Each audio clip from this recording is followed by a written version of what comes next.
estamos pagando a conta 10 reais, né? Claro. Tristeza.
¿A quién hay que votar en Brasil?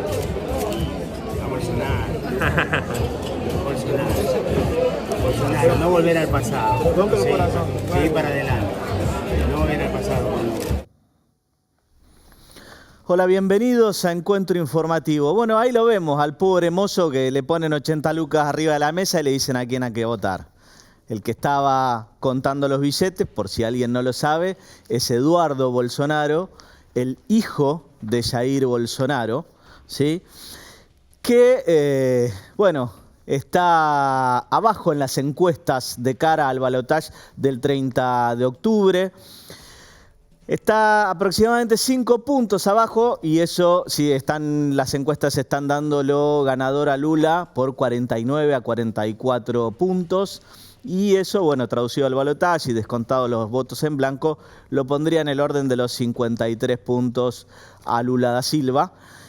Y en estos actos desesperados que a veces vemos de la ultraderecha, ¿sí?, acostumbrada a las fake news y a este tipo de cosas, ¿sí?, resulta que dicen la cuenta 10 reales, ¿sí? Se gastaron 80 lucas en un almuerzo, cena, se ve que o comieron un montón, ¿sí?, o se ve que chuparon mucho champán, porque tal como tenemos y pueden ver en el graph, ¿sí?, la cena es el equivalente a 1.333 reales, porque el real vale 60 pesos, ¿sí? En esta cosa de venir a querer comparar permanentemente a Argentina con Venezuela para llevar ese discurso de miren lo que les va a pasar, ¿sí? Hacen este tipo de payasadas con, obviamente, gente que se presta a esto porque se sabe que el hijo de Bolsonaro, portador de apellido, estuvo reunido con Milei, con toda la gente de los libertarios, ¿sí?, diciendo que lo que Milei propone hacer es lo que están haciendo ellos en Brasil. Bueno, yo quiero que sepan algunos datos. Por ejemplo, la deuda externa de Brasil, en este momento, gracias a la gestión Bolsonaro, equivale al 77,6% del PBI de Brasil. Linda gestión, ¿sí? La verdad, déjenme a mí con... El gobierno de Alberto no me gusta, pero déjenme así. 33 millones de brasileños están por debajo de la indigencia. Esta cifra se incrementó durante los últimos 2 años, solamente los últimos 2 años de Bolsonaro haciendo los mandados del FMI en un 73%. Eso es lo que la ultraderecha no te quiere mostrar y te viene a contar. Obvio que no estamos bien. Por supuesto que Argentina no está bien económicamente. Pero vienen, como siempre, con la fake news. Porque con la verdad no les alcanza. Con la verdad no ganan elecciones. ¿Sí? recordemos que Bolsonaro dijo que el COVID era una gripeciña. Se le murieron casi 700.000 compatriotas por no comprar la vacuna, por no tomar los cuidados correspondientes. ¿Sí? Entonces, repasemos justamente qué es lo que hizo Bolsonaro. Bueno, deforestó, destrozó el Amazonas. Tiene un ministro de Medio Ambiente investigado por corrupción por este tema. Digo, esa es la gestión de Bolsonaro. Y vienen acá, sí, está bien. Tenemos una inflación galopante y contamos billetitos como en el Monopoly.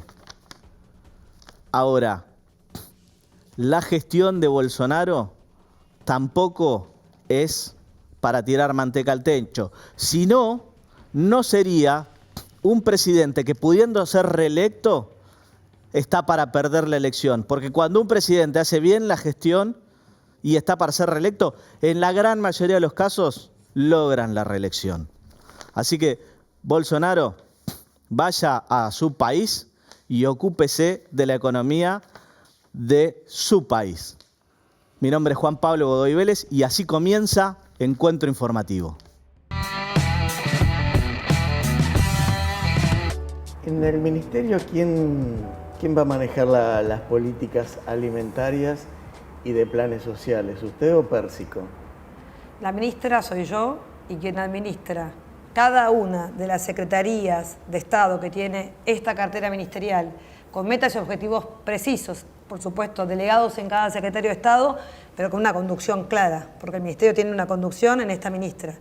La Secretaría de Economía Popular o Social está encabezada por Emilio Pérsico, pero la conducción de qué vamos a hacer en esa secretaría, por supuesto, es de esta ministra, así que no hay duda de que vea coordinar y trabajar con cada una de las secretarías de Estado, pero con misiones y funciones y objetivos y metas a cumplir que se diseñan en función de un diálogo genuino, pero también de una vocación de la impronta de esta ministra. Se lo pregunto porque se habla que el ministerio está loteado, parcelizado y que cada una de las organizaciones sociales vinculadas al Frente de Todos, bueno, tiene su quintita acá. No, la verdad que eso es cierto que sucedió y me lo han preguntado muchas veces. Y yo digo, yo no siento que, primero, no sé si alguna vez estuvo loteado. Yo, desde que yo llegué, que fue hace unos días porque estuve antes en la transición, pero como ministra en el día de ayer, le puedo asegurar que voy a conducir este ministerio con cada uno de los secretarios y secretarias de Estado, provengan de donde provengan en términos de a quién tienen como su referente dentro del Frente de Todos. Lo dije ayer y lo vuelvo a repetir, no hay ampliación de planes ni hay altas de planes. El compromiso del presidente es detener el crecimiento de los planes sociales en la Argentina, del potenciar trabajo fundamentalmente, porque considera que pasada la pandemia, que pasada la emergencia, de los peores meses que nos tocaron vivir, llega un momento que la Argentina, gracias a Dios, hace 2 años consecutivos que muestra un Producto Bruto Interno creciendo y se mide también en el empleo formal y la baja en la desocupación, que hace pensar que todo lo que tenemos que hacer desde este ministerio y desde Trabajo y desde Economía es tener instrumentos que nos permitan alentar el empleo formal. Con el anuncio de estas medidas, ¿va a tener a la unidad piquetera protestándole enfrente? No, porque no son medidas que busquen lo que ellos ya saben. No hay más altas, no es algo nuevo, es lo que ya Juan Zabaleta venía sosteniendo por decisión del presidente de la Nación. No estoy modificando nada de lo que ya pasaba acá y de hecho parte del reclamo que vienen a hacer tiene que ver con altas y tiene que ver con una respuesta que no hay altas y tiene que ver con, en todo caso, poder trabajar de acá a fin de año con garantizar el refuerzo y la entrega de alimentos que hace este ministerio a sectores que claramente lo necesitan y que producto del descalabro económico, fundamentalmente entre julio y agosto, este ministerio no pudo garantizar 2 productos esenciales, aceite y azúcar. Estamos ahora con Celeste Fierro, ella es dirigente del MST, integra el Frente de Izquierda. ¿Qué tal, Cele? ¿Cómo estás? Bien, Juan, ¿cómo estás vos? Bien, muy bien.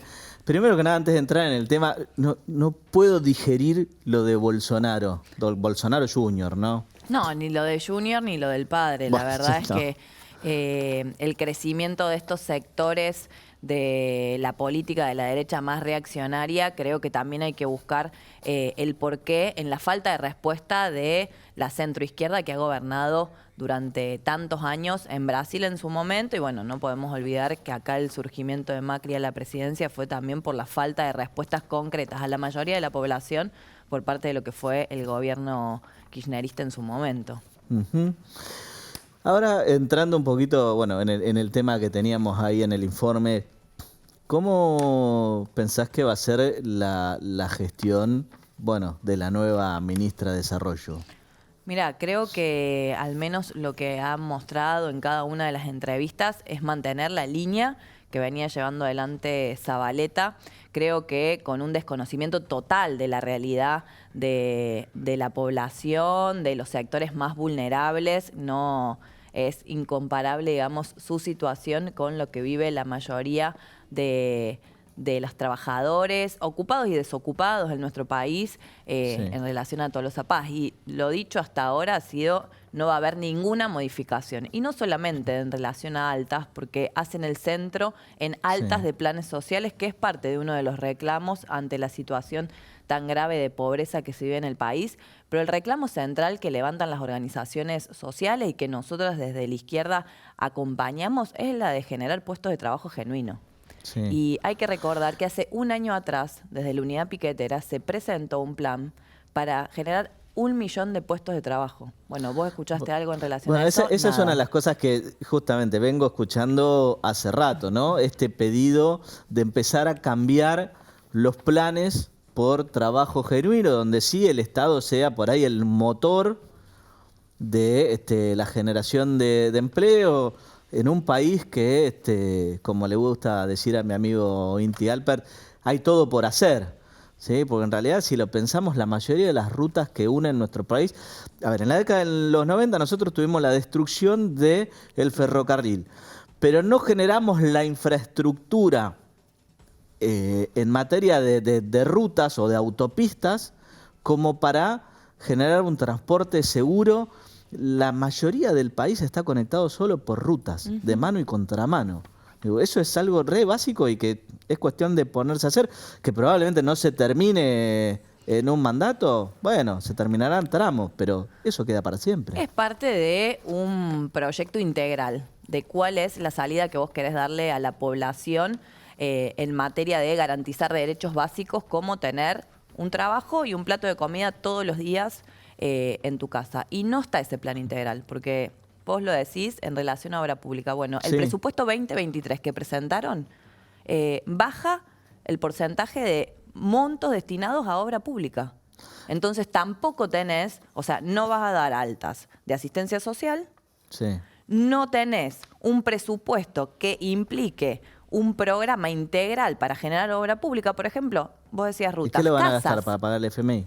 Y sí, vos fíjate que el ítem que creció, el único ítem que creció exponencialmente del presupuesto 2022 al 2023, en realidad el 2021 tenemos que recordar, porque no hubo presupuesto 2022, fue para pagarle al Fondo Monetario Internacional y las deudas que sigue contrayendo este gobierno, porque los viajes de masa al exterior es para seguir contrayendo más deuda, que es seguir condenando a la población a pagar una estafa, porque no hay ningún beneficio de esas deudas al conjunto de la población. Y además está atado a otro fenómeno, porque si vos decís, bueno, hay que generar puestos de trabajo.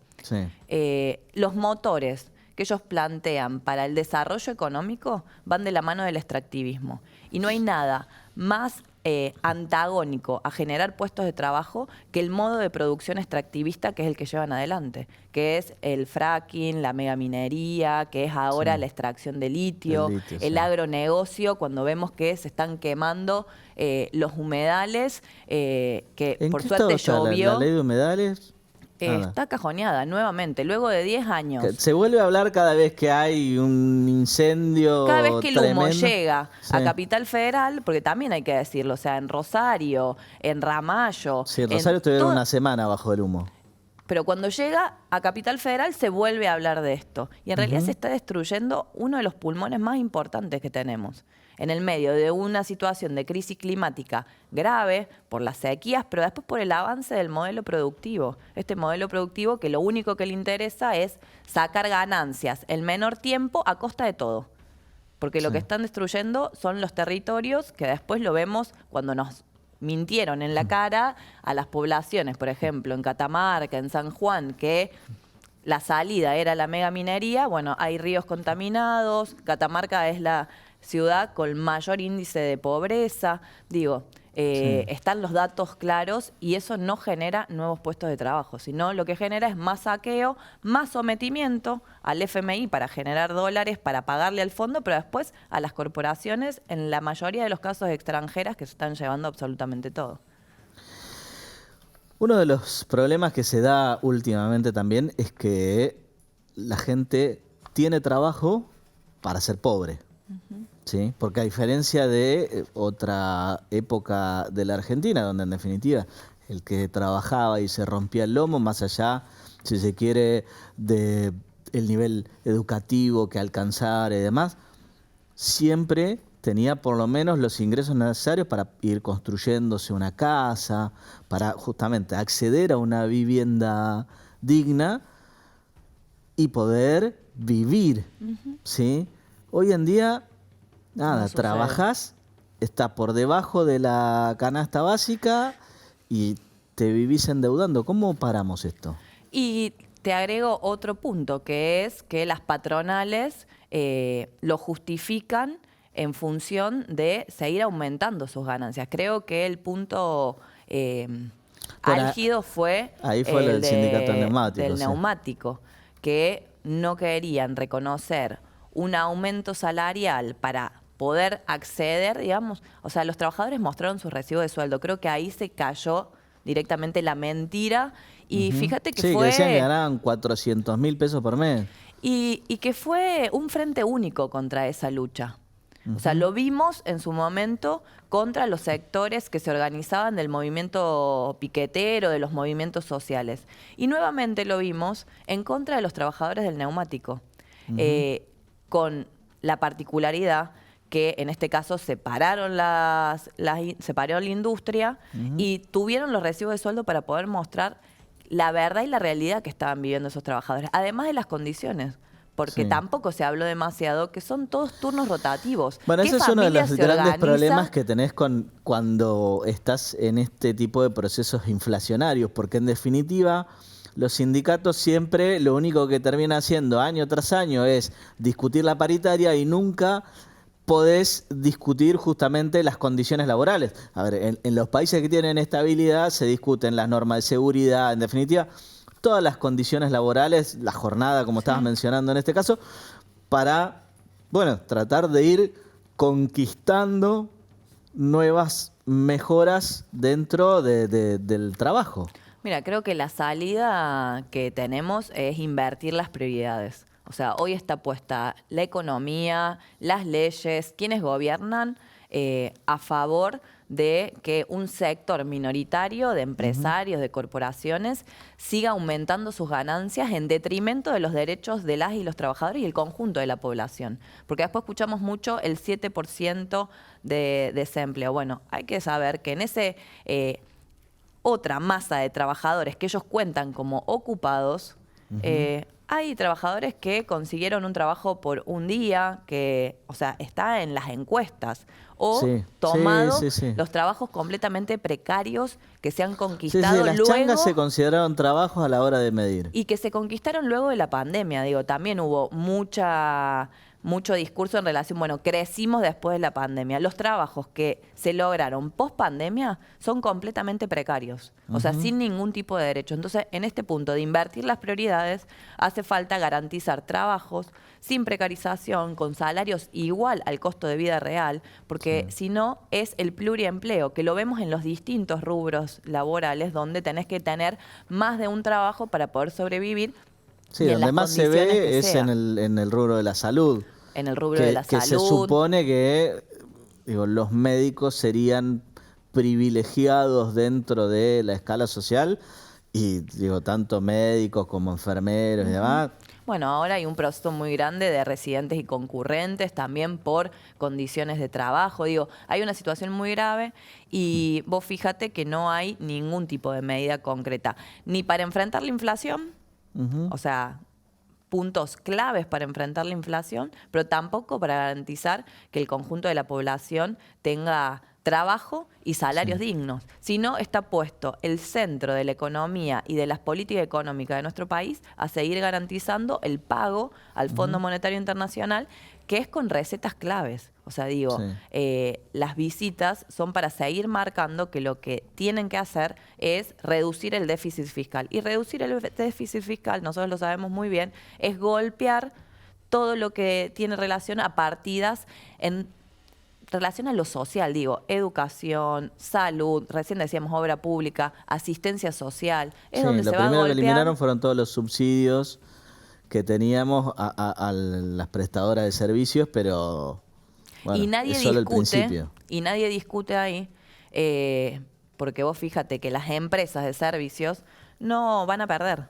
Porque lo que antes salía de las arcas del Estado, ahora sale de tu bolsillo, de mi bolsillo y del conjunto de la población. Pero nadie discute las privatizadas de los 90, que además no han garantizado servicios de calidad, no han garantizado que las redes lleguen a toda la población, y sin embargo se discute subsidio sí, subsidio no, aumentos, tarifazos, que después lo terminamos recibiendo nosotros, pero no el fondo de la cuestión, que es terminar con las privatizadas. Nosotros creemos que se tiene que reestatizar con control de trabajadores y usuarios, y así sí, que todo lo que ingrese sea para mejorar el servicio para la mayoría de la población.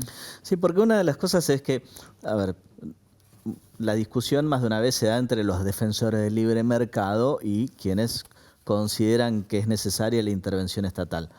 Ahora, por ejemplo, la falta de intervención estatal en materia de vivienda, y que en definitiva, entendámoslo bien, no es una nueva o distinta ley de alquileres y leyes, sino que es la gestión, es la construcción de viviendas para solucionar el déficit habitacional.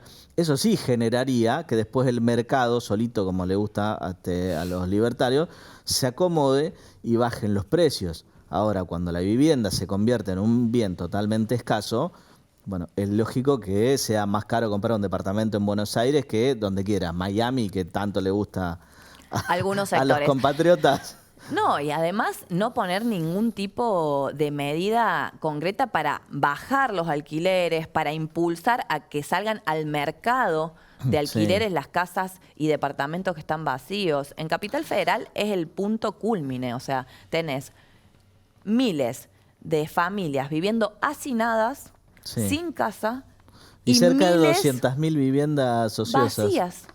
Sí. O sea, que se ojo, esta construyen medida, para la especulación inmobiliaria. Solamente para eso. Y esta medida, que era justamente el del impuesto a la vivienda ociosa, se tomó, por ejemplo, en Alemania, la aplicaron en Berlín y nadie la tildó a Merkel de comunista. Para nada. Nosotros lo hemos presentado ese proyecto acá en la ciudad cuando nuestro compañero Alejandro Bodar era diputado, y sin embargo no ha tenido ningún tipo de apoyo, y ahora escuchamos muchos sectores del lado de Juntos por el Cambio saliendo a hablar en contra de esta medida, que es básica para poder impulsar a que entren al mercado de alquileres departamentos que son y casas que están ociosas, para que eso pueda bajar el alquiler también. Además que el Estado tiene que tener garantías sociales para que se pueda alquilar. Hoy es imposible alquilar.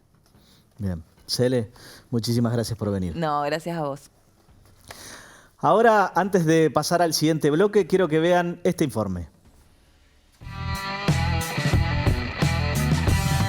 Son datos duros, no estamos hablando de subjetividades respecto de que mejora la economía, de que mejora el trabajo, mucha más gente integrada en absolutamente todo el país al mundo del trabajo. Tenés niveles de desocupación que están mejor que la prepandemia, y que todavía lo que nos queda como asignatura pendiente es mejorar la cuestión de los ingresos, fundamentalmente de los ingresos de los trabajadores informales. Del 2015 a diciembre del año pasado, en el ingreso de los trabajadores perdimos alrededor de 10 puntos. En 9 el ingreso puntos. nacional. Lo mostraba hoy. Bueno, son 70.000 millones de dólares. 70.000 millones de dólares. ¿A dónde fueron esos?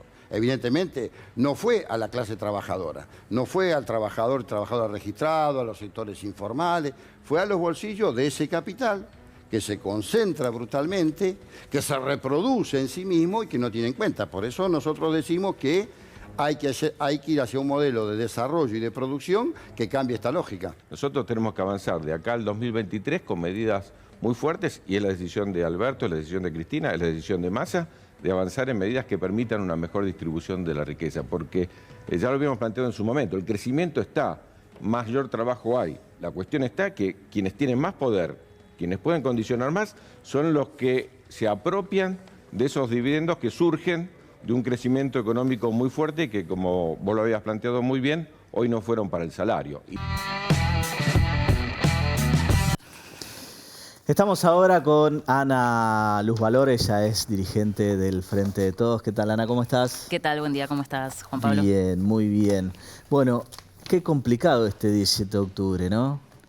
Sí, bueno, no sé si complicado. Por ahí con muchas convocatorias, que no quiere decir que sea complicado, pero bueno, el movimiento es muy amplio, es muy grande. Sí. Y bueno, algunos compañeras y compañeros por ahí decidieron hacer distintos actos, pero yo creo que el peronismo igualmente, digo, siempre resurge de las cenizas y vamos a seguir en pie, por más que muchos quieran que desaparezcamos, con perdón de la palabra, que no me gusta usarla mucho. Sí, bueno, pero es que es cierto, hay algunos que quisieran eso. Ahora, tenemos varios actos. Varios actos. ¿Qué representa un poquito, quiénes van para cada lado? Y si podés explicarme un poquito el porqué, digo, unos para acá, otros para allá. Las 62 organizaciones peronistas van a La Plata. Sí. Bueno, una parte o la mayor parte de la CGT va para Plaza de Mayo, después tenemos otro en La Matanza. ¿Por qué esta sectorización? Digo, si hay alguna explicación. No sé si hay una explicación, por ahí cada uno puede tener su punto de vista y yo puedo hablar quizás de la convocatoria a la que yo me adhiero o de la que fui parte, digamos, que es la que va a Plaza de Mayo y que tiene que ver justamente con lo que vos decías, un sector grande de la CGT que está enrolado hoy en la Corriente Federal de los Trabajadores y la gran mayoría de los movimientos sociales, de los movimientos políticos de las distintas organizaciones y el Partido Justicialista de la Provincia de Buenos Aires, digamos, estamos convocados a Plaza de Mayo. Yo te puedo hablar por nosotros. Dale. La realidad es que no me gusta hablar de los demás, porque aparte no dejan de ser, como te decía, compañeros y compañeras. Me parece que no es un momento para dividir. Para dividirse, tal cual. En todo caso, los trapitos se secan, se lavan en casa. Me parece que hay que estar lo más unidos posible, porque bueno, como estaban diciendo, ¿no? Estamos viviendo un momento complicado en la Argentina y lo que hay que hacer es tratar de aportar a soluciones. Así que por lo tanto nosotros estamos marchando hoy en pos de tratar de hacer lo imposible para mejorar el poder adquisitivo de los trabajadores, para frenar la inflación y para poder recomponer un poco la situación social que están viviendo hoy todos los argentinos y las argentinas. Sí, ahí Valdés criticó la ausencia tanto de Alberto como de Cristina, por lo menos en el acto de Plaza de Mayo. ¿Pensás que por lo menos el presidente tendría que haber estado? Mira, yo creo que por ahí tanto el presidente como la vicepresidenta no debe ser sencillo tomar una decisión como esa porque, bueno, como bien decíamos, al haber muchas convocatorias, quizás ir a una de ellas es tomar partido por un sector y no está bueno a la hora de, digamos, justamente mantener la unidad del Frente de Todos y hacer a la gobernabilidad. Así que yo no creo que esté mal que ninguno de los dos quiera participar de ninguna de las convocatorias. Me parece que es un día para la militancia, más allá de que ellos también lo son, no es que no son militantes, más allá del cargo que estén ejerciendo en este momento. Pero bueno, me parece que es un momento de convocatoria para, por un lado, festejar, abrazarse entre compañeros y compañeras y esto, ¿no? Luchar para mejorar la situación en la que estamos y también para seguir aportando, si bien todo tipo de aspiraciones son legítimas, creo que nunca las aspiraciones individuales le pueden ganar a las colectivas y me parece que por esto estamos marchando y militando. Bien.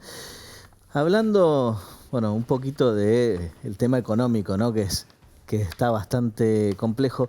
¿Cómo ves la gestión de Massa? Porque en definitiva hay que entender que si bien fueron pocos meses los que lleva, por lo pronto el dólar está medianamente controlado y si bien el índice de inflación sigue siendo alto, ya mostró una pequeña baja, ¿no?, respecto de los meses anteriores. Así es, y él mismo dijo, ¿no?, que por ahí no estaba contento tampoco con la cifra que arrojó septiembre, pero bueno, como bien vos decís, la llegada de Massa al Ministerio de Economía quizás vino a calmar un poco las aguas. Creo que necesitábamos una figura política fuerte en ese lugar.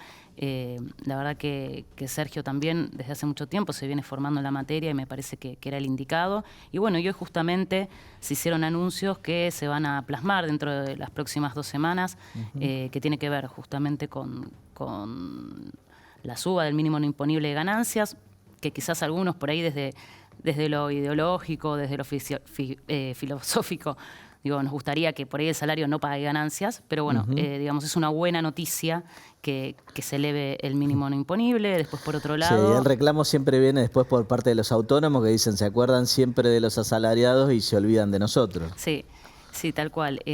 Bueno, por otro lado, forjar nuevamente una nueva política hacia los precios, cosa que los empresarios, digo, se han hecho distintos, diversos acuerdos y los empresarios no los han cumplido. Bueno, ir nuevamente en pos de que haya un nuevo trato y que sí, un tratado, que sí se cumpla por parte de los empresarios, porque obviamente el gobierno está poniendo lo mejor de sí y ha ofrecido un montón de opciones, pero bueno, creo que uno puede ver los balances de las empresas que más han ganado en la Argentina, de las principales empresas de la Argentina, y están arrojando ganancias por más de 500 millones de dólares. Entonces, pueden hacer un esfuerzo.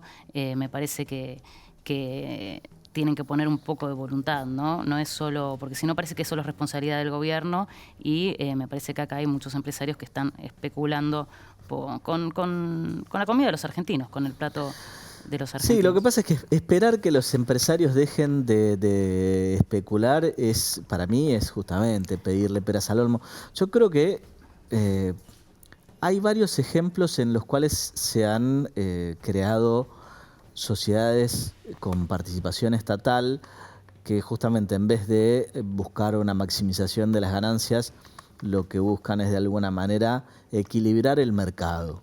¿Sí? Entonces tenemos por ahí productores o leche envasada que se vende prácticamente a la mitad del valor de mercado de primeras marcas. Me parece que esas son las maneras por ahí de intervenir el mercado. ¿Por qué no se aplican más políticas de ese estilo? Sí, yo creo que ese tipo de medidas y ese tipo de políticas por ahí son más a largo plazo. Y estoy de acuerdo en que debería implementarse algún tipo de medida como esa. Creo que en su momento perdimos la oportunidad con Vicentín de hacer algo similar y de poder fijar precios en mercado, sobre todo en el mercado de los aceites, que es un mercado tan importante y que justamente es uno de los productos que hoy más vuela y esenciales en la mesa de los argentinos. Así que yo creo que sí se podría hacer eso. Obviamente los acuerdos de precios tienen que ver con medidas que se hacen más urgentes, porque hoy tenemos una inflación descontrolada y quizás tomar una medida de ese tipo llevaría un tiempo más largo. Pero sí habría que encaminarse hacia eso, porque si no, no va a tener nunca una solución real. Por más acuerdo, aparte el acuerdo va a ser por 60, 90 días. Y después de los 90 días, ¿qué va a pasar? Entonces me parece que sí, que tendríamos que estar pensando en algo un poquito más a largo plazo que en solo un acuerdo de precios. En eso estoy de acuerdo con vos, la verdad. Seguramente. Hace un ratito, bueno, hablábamos justamente del Ministerio de Desarrollo Social, la nueva gestión. ¿Vos pensás que se puede gestionar cuando estás, por un lado, encorsetado por políticas que te fija el FMI y, por otro lado, bueno, digo, en un ministerio como ese que está tan vinculado a, de alguna manera, paliar la pobreza? ¿Qué puede llegar a ser de distinto Tolosa Paz o va a terminar con una gestión similar a la de Zabaleta? Mira, yo creo que Victoria está muy capacitada para ejercer el cargo que asumió en estos momentos. Me parece que gestionar siempre es difícil, no únicamente cuando uno está condicionado por el FMI, por supuesto que es una situación más compleja, pero digo, no hace falta remitirse tanto tiempo atrás y pensar en el país que recibió Néstor Kirchner en el 2003, donde justamente teníamos más del 23% de desocupación, y estábamos subyugados justamente por las medidas del FMI. Bueno, recordamos el blindaje. Pero Néstor el les hizo un corralito. parate y Bueno, o sea, entonces, y les puso, les a cambió lo las... que voy, es complicadísimo, es difícil, pero no es imposible poder gestionar en condiciones adversas. Me parece que el peronismo siempre está preparado para estas situaciones y creo que Victoria va a ser una gestión que seguramente, no creo que la de Juanchi haya sido una mala gestión. También convengamos que venimos de sufrir una pandemia a nivel mundial, no te lo tengo que contar ni se lo tengo que contar a los oyentes, con todo lo que eso implica, ¿no? Sí. Así que, por lo tanto, creo que Victoria quizás pueda mejorar en ese sentido, porque, bueno, obviamente estamos mucho mejor que hace 2 años, ¿no? Así que vamos a ponerle ahí un poco de esperanza y una apuesta, porque estoy segura que además Victoria va a poder. Bien, contame un poco de cómo anda tu partido.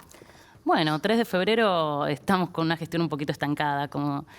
El intendente está muy preocupado por hacer viajes por la provincia de Buenos Aires, el otro día estuvo en Pinamar, digo, está instalando su candidatura a gobernador y recién hablábamos, ¿no?, de las aspiraciones personales que, digo, tanto en nuestro partido, en nuestro frente, como en la de ellos, digo, son legítimas, pero me parece que no es un momento en el cual uno tenga que estar haciendo campaña. Digo, estamos a poco menos de 1 año de las elecciones, pero ahí nomás, y me parece que tendría que ocuparse más de las urgencias que nos competen en nuestro distrito. Y además, bueno, obviamente, digo, siempre la falta de transparencia a la hora del gasto de los recursos públicos de los vecinos y vecinas de 3 de febrero.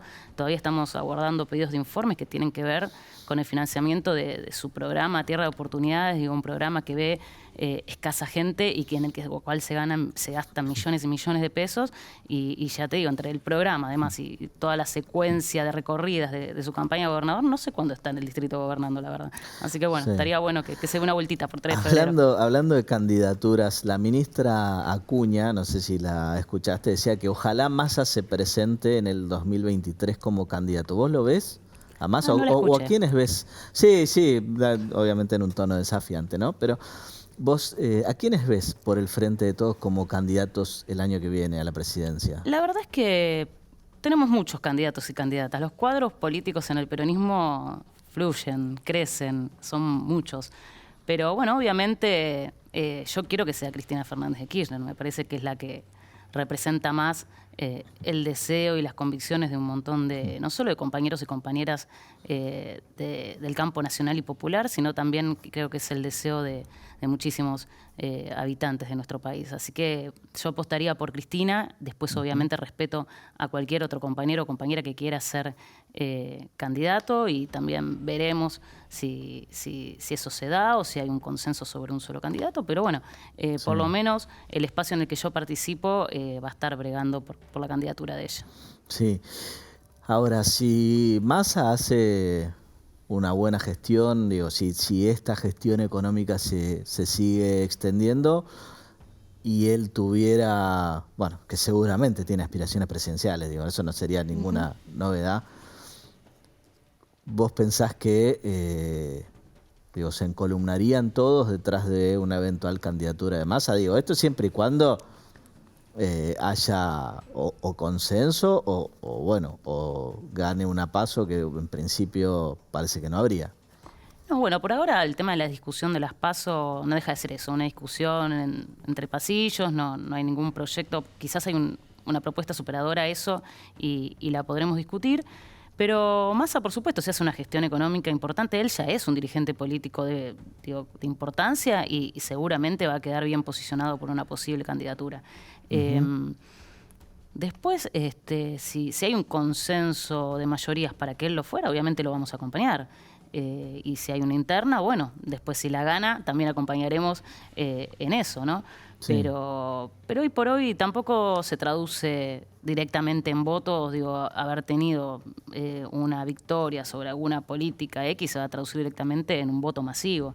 Es muy difícil también borrar de la memoria de los argentinos y las argentinas 12 años de conquistas que hubo durante los gobiernos kirchneristas. Entonces, no es tan fácil que el día de mañana alguien capitalice quizás una gran cantidad de votos dentro de lo que es el campo nacional y popular solo por una gestión económica. pero puede pasar. La verdad es que la política argentina tiene muchas sorpresas, así que nadie puede negar que podría suceder. Bien. Ana, muchísimas gracias por venir. Gracias a vos.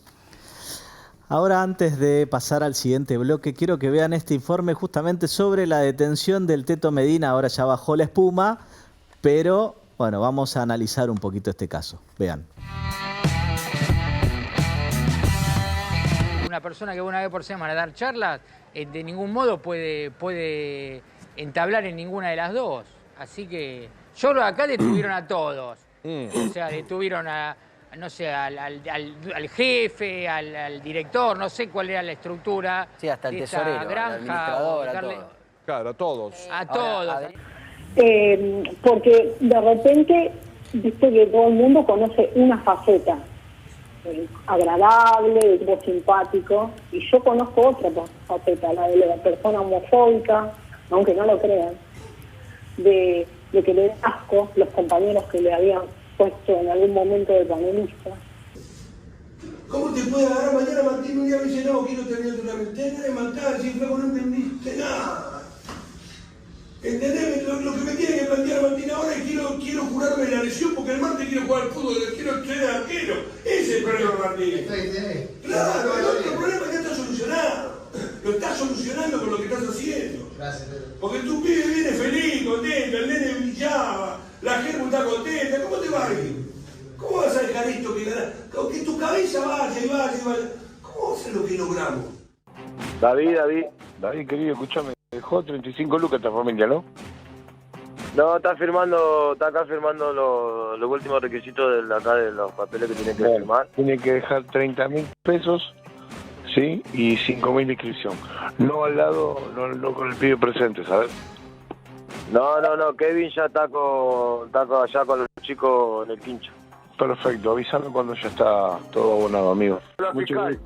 Sí, de Villa María. Yo manejo todo lo que es lo judicial, tanto Villa María como de muchas provincias. Bien, usted tiene una causa 27737.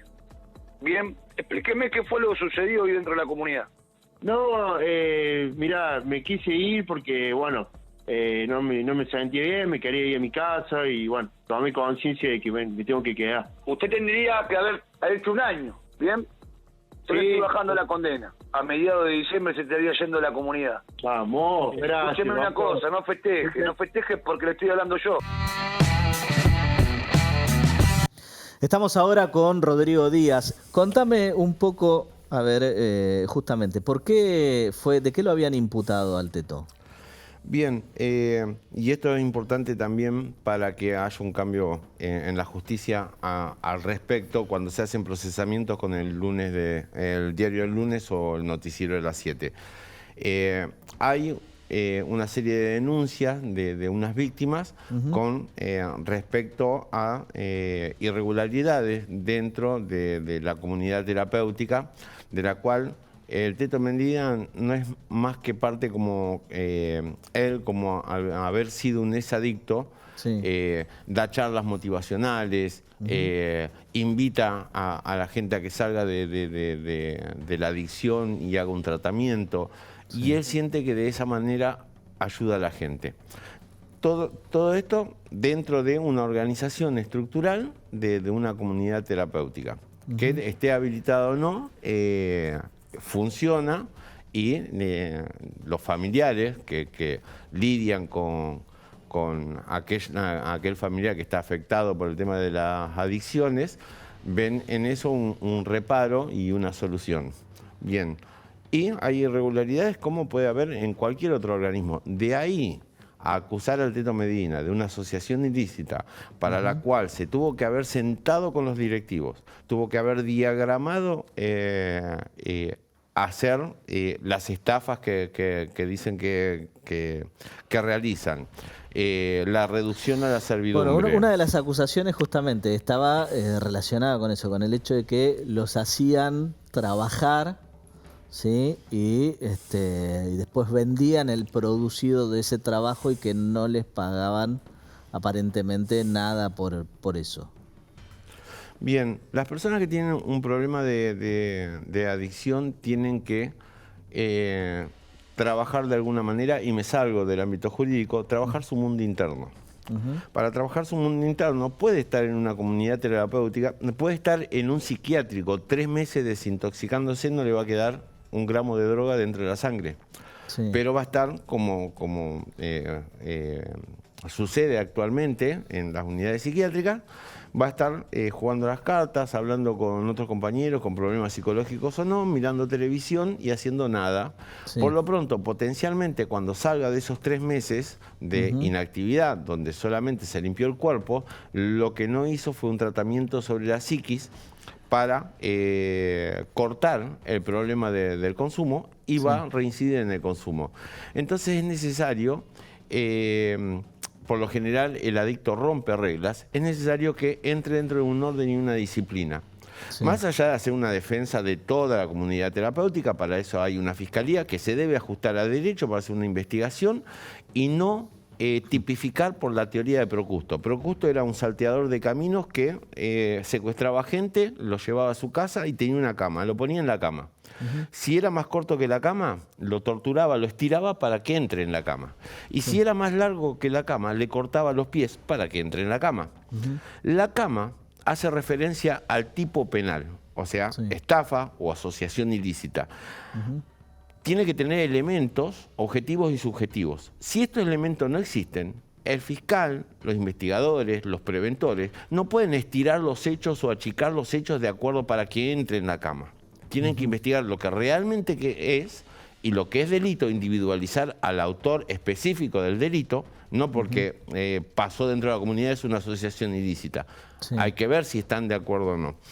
Y en esto, vuelvo al tema de las actividades, se tienen que levantar a la mañana, hacer la cama, asear el lugar del espacio de convivencia. Sí. A veces salen y corta el pasto. Bueno, es una de las cosas que siempre se reclaman por ahí desde la sociedad en general para que hagan también con los presos por cualquier delito. Esto de incorporar determinados hábitos y, llegado al caso, aprender determinados oficios porque, digo, más allá de la situación de quien es un adicto en recuperación que necesita justamente rearmar su día y su vida, también en definitiva los que están digamos, procesados o condenados, porque lamentablemente en nuestras cárceles tenemos más procesados que condenados, ¿no? Pero quienes están condenados por ahí por algún delito también tienen que de alguna manera encontrar una manera de rehacer su vida y de eventualmente el día que paguen su deuda con la sociedad,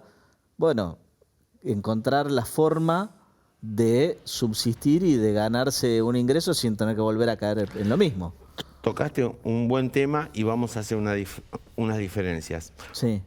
Un detenido le cuesta al Estado del ámbito federal 170.000 pesos mensuales. Sí. Si le pagáramos esto, no tendría ni que salir a robar porque tendría casa, auto, se iría de vacaciones, todo. Sí, por lo menos la gran mayoría elegiría ganar eso y no robar. Son 170.000 pesos de costo de una institución que tiene un 80% de reincidencia, por lo pronto tiene 80% de fracaso, pero ¿por qué es? Por la corrupción.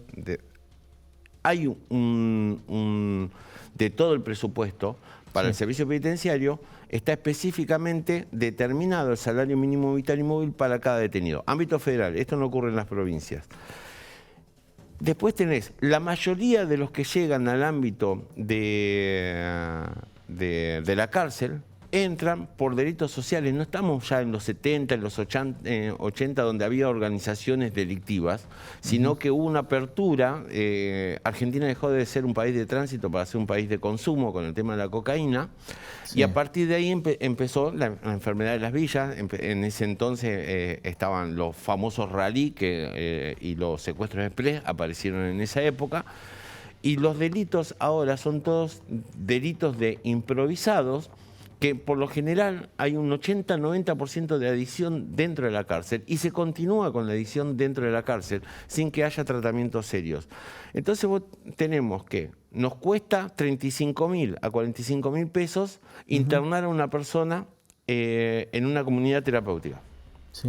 Esa persona, dentro de, o por consumidor, porque también hay fuerzas de seguridad que hacen arreglos con los que realmente mueven el narcotráfico, y para hacer estadísticas se llevan a los consumidores o a los menudeos. Con eso llenamos las cárceles. Entonces a la sociedad estamos bancando enfermos de adicción a 170.000 pesos mensuales, en vez de que estén en comunidades terapéuticas a 50.000 pesos mensuales. O sea, nos ahorramos 120.000 pesos. Digo, y también produciendo algo e interviniendo el mercado de manera positiva. Y ahí vamos a lo que es la producción. En este lado está garantizado en el presupuesto el salario mínimo vital y móvil. El Cedronar o las comunidades terapéuticas no tienen garantizado el salario mínimo vital y móvil.